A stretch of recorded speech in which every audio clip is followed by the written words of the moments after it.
So why do you want to adopt peer assessment?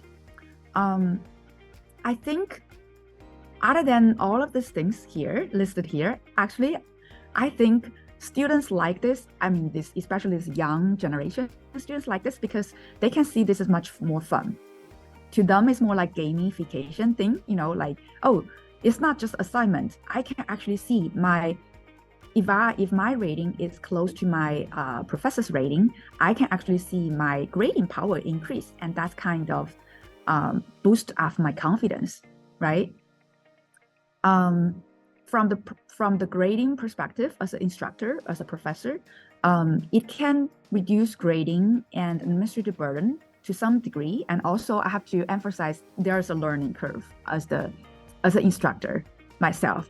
If you don't really know how this works, you probably will mess up, and students' evaluation will be really bad. But once you figure out how to utilize this, and students will really appreciate the value. Another thing is, especially if you are using Kritik for group assignments, I think it will help the students to enhance their communication skills and their leadership and their collaboration skills with the other people in the group. And also, by giving this opportunity of evaluating, they kind of like have this ownership. They feel like, oh, now I'm really empowered. I would like to do this so that I can help my peers in my classroom to do better, to become a better person in terms of this content, on these content subject areas.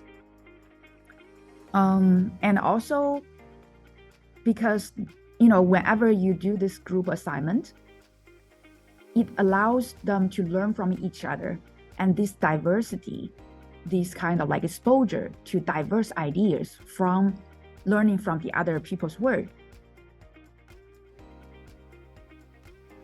Yeah, so here is just like particularly, or maybe general to everyone, for whatever assignments, they all have three components: creation, evaluation, and feedback. So for my role play activities, I put it individual, which means each student need to submit their individual submissions. For creation, each individual will get evaluation piece, and also they need to give the feedback on the evaluation that they got from their peers. And this is by default 50%, 40%, and 10%. Of course, you can customize the weight if you like. By doing this 3-stage assignments, the students will build deep learning concepts, because they will be able to evaluate which is better, which is worse, right? They will be able to come up with higher level reasonings, and also softer skills. For example, when you ask students to do more and more evaluation, you will gradually realize students have been giving higher quality level of evaluations, which means they will be providing more motivational and critical feedback and constructive feedback, but in a polite way, okay?